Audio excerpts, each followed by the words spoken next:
Praise the lord. మన ప్రభును మన రక్షకుడైన యేసుక్రీస్తు వారి ఉన్నతమైన నామంలో మీ అందరికీ మా హృదయపూర్వక వందనములు. మీరందరూ ఎలా ఉన్నారండి?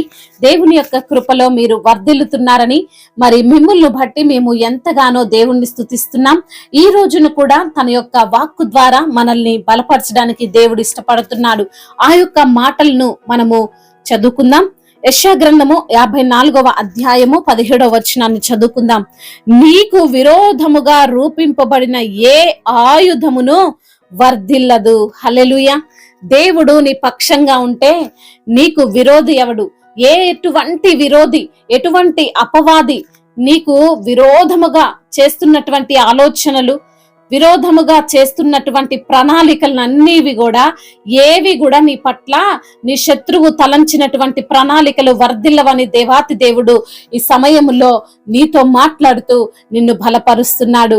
ఎవరు ఎన్ని గోతులు తీసుకున్నా, ఎవరు ఎన్ని చెడ్డ మాటలు పలుకుతున్నా, ఎవరు ఎంతగా నిన్ను అవమానపరచాలని చూస్తున్నా, నిన్ను బాధ పెట్టాలని, ఇబ్బందులు పరచాలని, నువ్వు కృంగదీయాలని, నిన్ను ఇబ్బందుల పాలు చేయాలని ఎటువంటి ప్రణాళికలు అవతలి వాళ్ళు, నీకు పడని వారు నీ పైన ప్రణాళికలు వేస్తున్నా, వారు ప్లాన్స్ గీస్తున్నా, అవేవి కూడా వర్ధిల్లవంట. హల్లెలూయా. నువ్వు ధైర్యంగా ఉండు. దేవుడు తప్పకుండా నీకు తోడై ఉంటాడు. మరి ఎవరైతే నీకు హాని చేయాలని చూస్తున్నారో వారే ఆ హానిలో చిక్కుకుంటారు. దేవుడు వారిని చూస్తున్నాడు. దేవుడు నీ పక్షంగా ఉన్నప్పుడు నీకు విరోధి ఎవ్వడు అని దేవుని యొక్క లేఖనములు సెలవిస్తున్నట్ల రీతిగానే దేవుడు నీ పక్షముగా ఉన్నాడు అని నువ్వు జ్ఞాపకం చేసుకోవాలి. నీకు విరోధంగా వారు తీస్తున్నటువంటి గోతుల్లో వారే పడిపోతారు. భయపడొద్దు, దిగులు చెందొద్దు. దేవుని పైన నమ్మకం ఉంచు. ఆయన నీ పక్కనున్నాడు. ఆయన నిన్ను బలపరిచే దేవుడుగా ఉన్నాడు అని జ్ఞాపకం చేసుకొని దేని గురించి కూడా చింతించకుండా, ఎవరు ఏ హాని చేస్తారు అని దాని గురించి ఆలోచించుకుంటూ, బాధపడుకుంటూ, నిద్రలేని రాత్రులతో, భయాందోళనతో నీవు ఉన్నట్లయితే ఈ రోజు నన్ను దేవుడు జ్ఞాపకం చేస్తున్నాడు. ఆయన నీకు తోడుగా ఉన్నాడు. నీ మీదికి ఎటువంటి హాని రాదు. నీకు ఏమి జరగదు. నీకొచ్చిన అనారోగ్యం నిన్నేమి చెయ్యదు. నీకున్న ఆర్థిక పరమైన ఇబ్బందులు నిన్నేమి చెయ్యవు. నీకున్నటువంటి శత్రువులు నిన్నేమి చెయ్యరు. ఎందుకంటే నీకు అండగా, నీ కొండగా, నీ కోటగా దేవుడే నీ పక్షంగా ఉన్నాడని దేవాతి దేవుడు ఈ సమయంలో నీకు జ్ఞాపకం చేస్తున్నాడు. ధైర్యంగా ఉండు. దేవుని వాక్కు నీ యొద్దకు వచ్చిందంటే దేవుడే నీ యొద్ద ఉన్నాడు. ఆయన వాక్యమై ఉన్నటువంటి దేవుడు. కాబట్టి ధైర్యంగా ఉండు.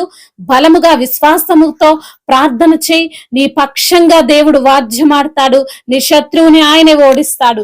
దేవుడు ఈ మాటలను దీవించునుగాక. వాక్య భాగాన్ని బట్టి ప్రార్థన చేసుకుందాం. ప్రతి ఒక్కరు కూడా ప్రార్థనలో ఏకీభవించగలరు.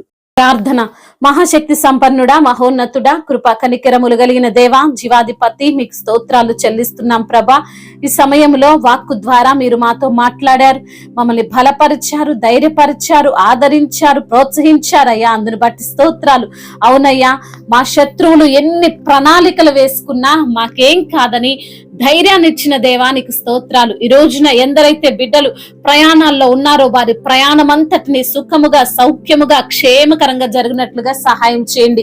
అనారోగ్య సమస్యలన్నిటినీ కొట్టివేయండి. ఆర్థిక పరమైన ఇబ్బందులన్నిటిలో నుండి వారిని మీరు లేవనెత్తండి.